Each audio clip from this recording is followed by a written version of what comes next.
All right, it's baseball time here on the Sort of Sports Podcast, episode 90. I think the plan for this episode is we're going to start with MLB talks, as MLB actually starts today. I'm actually recording this on opening day, March 28th, and it'll be out, I think, pretty much as soon as I make this. I'm going to put it out. So I'm not even going to schedule it or anything. Just going to drop it here on this Thursday afternoon. But we've made it through a long off season that included my two favorite baseball players signing with the two teams. Sorry about that I hate.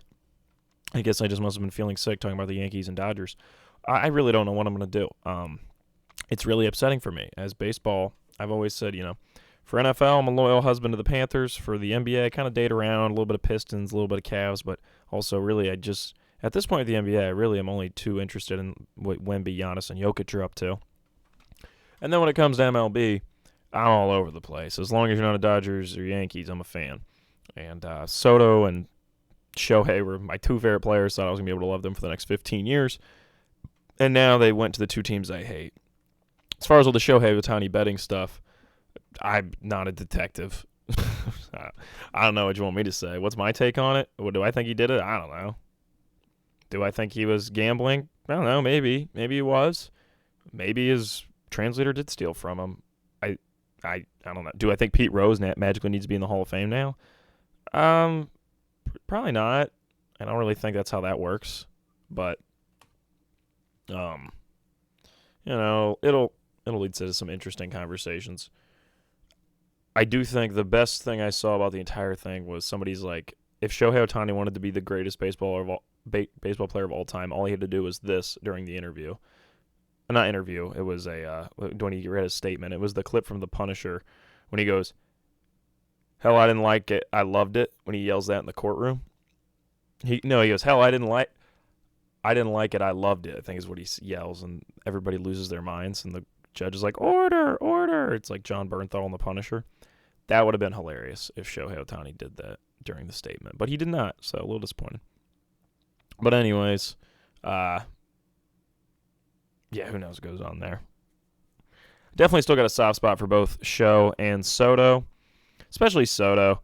As much as I don't like the Yankees, it's undeniable he looks, he's pulling off the pinstripes well. Got to hand it to him. Soto's got elite aura, and he's making the Yankees appear cooler than they are, which they're not that cool. So, as far as my favorite team goes, if you really put a gun to my head and make me pick, it'd probably be like Pirates or A's. I'd say, yeah, probably. Really dig the A's uniforms. Maybe I should just be an A's bandwagon because they're so bad right now. I can hop on, and then in a couple years when they go to Vegas and start spending money and being good, I'll be like, oh, I've been here for years. Might be the move. We'll have to see. Anything else I want to address before we do MLB predictions? I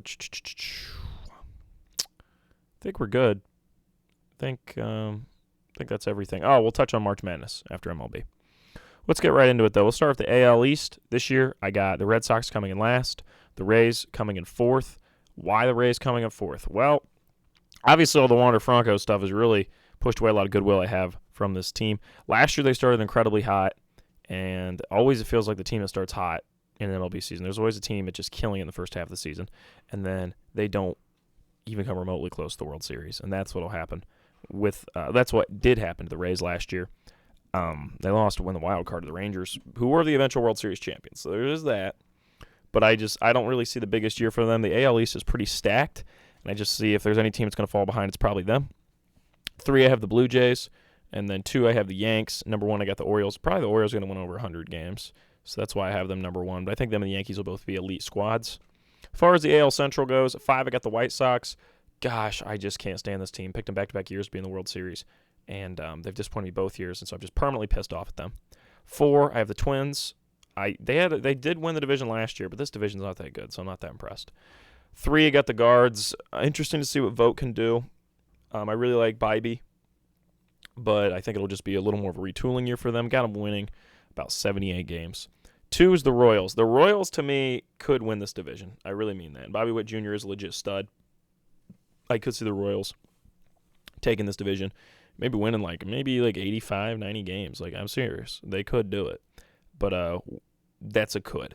and I'm going to go with the Tigers. I think the Tigers might have an underratedly good season. And both my Central winners are a bit outrageous. I'm just going to warn you right now. When we get to the NL, it's going to be a bit crazy. Let's go to the AL West. The last place, obviously, the A's. I think there's an argument the Angels come here, but I'm going to go with the A's. Angels are 4. Mike Trout, still one of the best players in baseball. Still one of the greatest baseball players to ever play the game.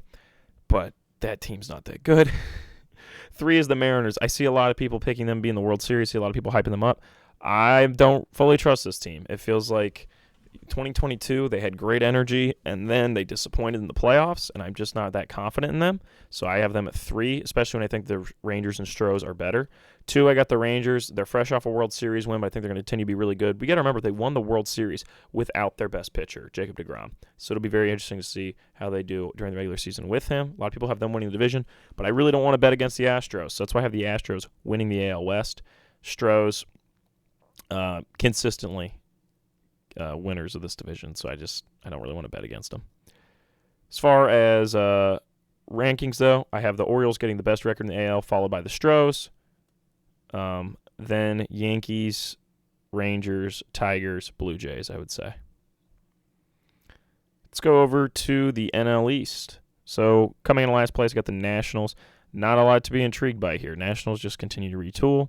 4, I got the Mets. It's so weird to me that like 2 years ago this team was super good, and it's just icky. Yeah. Still have a soft spot for the Mets, though. 3 is the Marlins. I'd like to put them higher. You guys know I love this Marlins squad, but, you know, I really can't justify. And then the top 2 is going to be Phillies at 2, Braves at 1. I mean, I'm not reinventing the wheel here. I think you guys can already tell. I think we're like 4 or 5 minutes in. You can already tell. I am actually, like, this is some of the least excited I've been for an MLB season in a while. I get Shohei and Twan going to the Dodgers. It really did take something out of me. Like, I'm not going to lie. It really did hurt me on a real level. Like, I'm not even lying. I am disappointed. And I am like not as excited as I usually am for MLB. So, yeah, Phillies at 2, Braves at 1. Let's go to the NL Central. Last place got the Cards. Why? Team just isn't that interesting to me. 4, I got the Brewers. I don't think they're that interesting either. 3, I got the Cubs. People are taking the Cubs to win the division. It's like the fun thing to do. I would love that. I think it'd be fun. I got a soft spot for the Cubbies. When I used to claim them as my favorite team. Back when they had all that 2016 roster. I really liked them during 2016. They won the World Series. Super excited for them. I have a Chris Bryant jersey. Yeah, I was awesome, and then they got rid of all those guys, obviously, and I just don't. I don't know. Dansby Swanson's really good for them. I get that. It'd be cool if the Cubs win this division. I'm just not going to bet on that. I'm going to bet on something a little more wild. 2, I got the Reds. Yes, that's right. Now you know who I'm going to have number 1. I know, crazy. 2, I got the Reds. This team was fun last year. Hopefully they can keep that energy going into this year. And then number 1, I got the Pirates. Why not? It's a young squad. I like O'Neal Cruz. I like Reynolds. I like Brian Hayes. I think there's a lot of talent here. The pitching's getting better because they got my boy, Paul Skeens, and I expect a big year from Paul Skeens. Even though he didn't play the best last year. Former number 1 pick, Paul Skeens. Expect him to pop off this year, and that would be great. That's my hope for the Pirates squad. Last division we're going to talk about here, we got the NL West. I think this is probably one you're going to be able to guess what I'm going with here. So 5, we got the Rockies. 4, we got the Giants. 3, we got the Padres. 2, we got the Diamondbacks. 1, we got the Dodgers. Padres, I feel like got a good roster on paper. I really do. But last year they missed the playoffs. I'm not exactly sure. I used to really like Fernando Tatis Jr. Maybe I shift back to him being my favorite player this season. This is your opportunity, Fernando. This is your chance to go back to being my undisputed favorite player in the league. I'm serious. You have an opportunity. You really do. I still have a soft spot for that Padres gear. I'm never going to get over how disappointed, though, I was when they lost that NL pennant in 2022. Oh, my goodness. This is your chance, Fernando Tatis Jr. Please, for me, do it. Kill it this year. Make me love you again. What's that song? It's like, come love me again. You guys know what I'm talking about? Come love me again. I mean, Annie's song, yes. And it's like, you lift up my whatever, the John Denver, you know what I mean. What is those? What are those lyrics for Annie's song? You lift up my what? Senses? You fill up my senses like a night in the forest, like the mountains. Okay, that's what it was. Like a walk in the rain. Sorry. Classic. There we go. All right, so 2 Diamondbacks. Team went to the World Series, and I think they're going to be better this year. Number 1, the Dodgers. Oh, I love betting against the Dodgers and Yankees, but I have to admit this Dodgers team is very good, so I'll put them number 1. For awards, NL MVP, Mookie Betts. He is really good at baseball, so I think it would make sense if he wins it. For AL MVP, I got Juan Soto. I think I predict Juan Soto win MVP like every year, but this would be his best chance, being honest. So I think it'd make a lot of sense. He's going to be on a Yankees team, has a lot of coverage. He'll probably be their best player. Be great for Juan. NL Cy Young. I got Logan Webb for the Giants. I think the Giants could win a good amount of games from him, and I think he could put up some crazy numbers. AL Cy Young got Corbin Burns. He got signed to the Orioles. I think that was a big signing for them. Expect him to have a big year. NL Rookie of the Year, I got Yoshi Yamamoto. I know he didn't play the best in that overseas, like the games they were playing in Japan, but I still got faith in him. And AL Rookie of the Year, I got my boy Jackson Holliday for the Orioles. And Orioles fan say I look like Adley Rutschman, so I put Adley Rutschman as the thumbnail for this video. NL Manager, Derek Shelton for the Pirates, because they're going to be a big surprise. And then AL Manager, Brandon Hyde for the Orioles, because, they're going to win a lot of games. Was he Manager of the Year? He might have been for 2023. Who was it? Skip Shoemaker for the Marlins. And Brandon Hyde. Yep. Brandon Hyde, I guess I'm taking back-to-back. Yeah, why not? Why not, guys? All right, as far as records go, Braves got the best, followed by the Dodgers, followed by the Diamondbacks, then the Pirates, then the Phillies, and then the Reds. Okay, let's go to the playoffs. Start the NL wild card. We got Reds versus Pirates, 6-3. And then we got the Diamondbacks versus Phillies. We take the Phillies in 3. We take the Pirates in 3. Let's move on to the DS. That means the Pirates are now playing the Dodgers, and the Phillies are now playing the Braves. Braves in 4 over the Phillies. Dodgers in 3 over the Pirates. That gives us a pennant of Braves versus Dodgers. I know, I'm really going crazy, right? Braves versus Dodgers. I'm going to take Dodgers in 7 over the Braves. Let's go to the AL wild card. We got Blue Jays versus Tigers. I got Blue Jays in 3. Then we got Rangers versus Yankees. Yankees in 3. That gives us a DS of Blue Jays versus Astros. Astros in 4. And Yankees versus Orioles. Got the Orioles in 5. Gives us an ALCS of Orioles versus Stros. I got the Orioles in 6. 2024 World Series. Orioles versus Dodgers. Orioles in 6. World Series MVP Corbin Burns. That's right, taking the Baltimore Orioles to be your 2024 champions.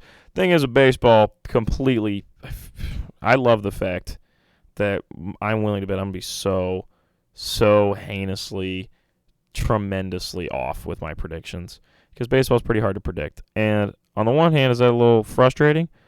I guess you could say so. But on the other hand, I think it's kind of a good thing, because, you don't know what to expect. That's my thing with the NBA is, I said at the beginning of the year, we're most likely going to get a Bucks Nuggets finals. The whole year's went by, and I still feel like that prediction's pretty safe. And so, is that a bad thing? Not exactly, but I'm also saying the level of, it's kind of fun when we can't just toss something out there, and it's going to be right. Does that make sense? I hope that makes sense. I just really like MLB. I know it's not coming across right now because I'm pretty disappointed. I know for a fact my mom's going to be like, you were really low energy in your MLB your newest podcast. And be like, well, you know why? I'm not really as excited as I usually am for MLB. I need them to have a really good year. I need to be really impressed. I'm being honest. Really need to be impressed. I would love for it to be a great year for the MLB. I would love to be into it. We'll just have to see how it goes. Let's switch over to what I really want to talk about, and that's March Madness. Oh, boy, March Madness has been fun. Not a lot of upsets in the second round. A lot of upsets, I feel like, in the first round, a decent amount. But after the second round, things kind of balanced back out. As far as my boys from NC State, they are still in. They're like one of the only like big upset teams still in, and I do still feel pretty confident in them winning that national championship. As far as my bracket goes, I had Drake winning. That one definitely fell apart, but like I said, I mostly did that for the name. Today is going to be great. At 7:10, we got Clemson versus Arizona. Arizona should win that pretty easily. Then 7:40, we're getting San Diego State versus UConn. I think this will be a really fun matchup for last year's national championship. Then we got UNC Alabama. I think UNC is going to rout them. That's not going to be a game. Iowa State, Illinois. I expect an Iowa State W. Not going to lie. Then let's go to Friday's games from the Elite Eight. This is the much better slate, in my opinion. I think the worst of these 4 games is more interesting than anything today. Nothing against the games today. Still very excited, but I just love Friday's slate. My goodness. So we start off the evening with the best game, NC State versus Marquette. We had to watch DJ Burns defeat Marquette. Then we got Gonzaga versus Purdue. Hopefully Gonzaga gets Zach Edey and this Purdue team out of the tournament, because I think it's so funny. Purdue is always a fun team with Carson Edwards and then later of Jaden Ivey. And Zach Edey and the squad, it's just not a fun team. Not fun. Then we got Houston Duke. I think this will be intriguing to see how this one turns out. I do think Duke has a real chance to upset them. So that'll be fun. Some of my buddies are really big Jared McCain fans, so for them, root for Duke, I guess. And then Creighton, Tennessee, is going to be an absolute hood classic. I cannot wait, and that starts at 10:10 tonight. It's going to be going on until midnight, and it's going to be a banger, so I can't wait for that. Not tonight, that'll be Friday night, and I just think Fridays, oh my gosh, Friday's slate is so good. So good. Today's slate, really the only game I think comes close to anything as good as Friday, might be UNC Alabama. Even UConn San Diego State, I don't think it's much of a game. I was not really that impressed when I watched San Diego State the other day. I was like, ooh, yikes. So, as far as things I've been watching, I haven't really watched too much, I would say. I haven't really been watching a ton of different TV shows. Just continue to watch Smallville because it's amazing. Gonna watch the new episode of Invincible sometime today. Yeah, this is a lot quicker of a pod than I meant for it to be. Goodness. I didn't realize how quick I was going to run through my MLB predictions. I guess we can look at some upcoming movies real quick just to say something. Monkey Man's apparently really good. Might have to go see Monkey Man. Probably going to see Civil War. Looks interesting. And then I got Ministry of Ungentlemanly Welfare. We got some good movies coming out. I don't know. Might watch the new Roadhouse at some point. Really, I'm just waiting for the Fall Guy. I'm just so excited for that. I can't wait for the Fall Guy. I think Fall Guy is going to be pretty epic. All right. Well, I believe that's it. I think we're done here. Yeah. All right. Okay.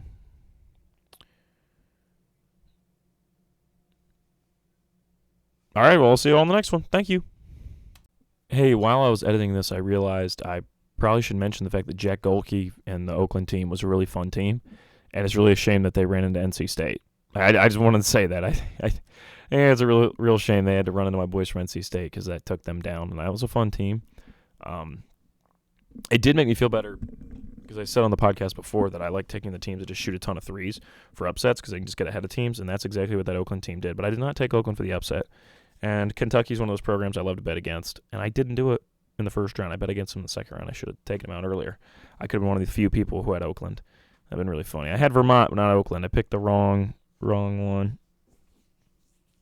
But yeah, it was a fun team. Also think it's funny how every high school coach for like the next 30 years is going to be quoting his quote when it's like, even if you know the guys in your team are better than you, you got to go into every game thinking you can win, thinking you're just as good. And coach is going to be like, yes. Do you guys know Jack Golke? Of course you don't. He played at this little school in Michigan called Oakland. And you guys know Rob Dillingham in the NBA? Yeah. He was on Kentucky at the time. And this guy, Jack Golke, went out there and defeated him in the first round. It was a 14 seed. It's a 14 seed. You know what he said after the game? He said, I went into this game knowing we could win. That's what we need to be like. That is like my impression of what every high school basketball coach is going to do for the next 15 years. It's going to be really funny. All right, that's it. Bye-bye for real.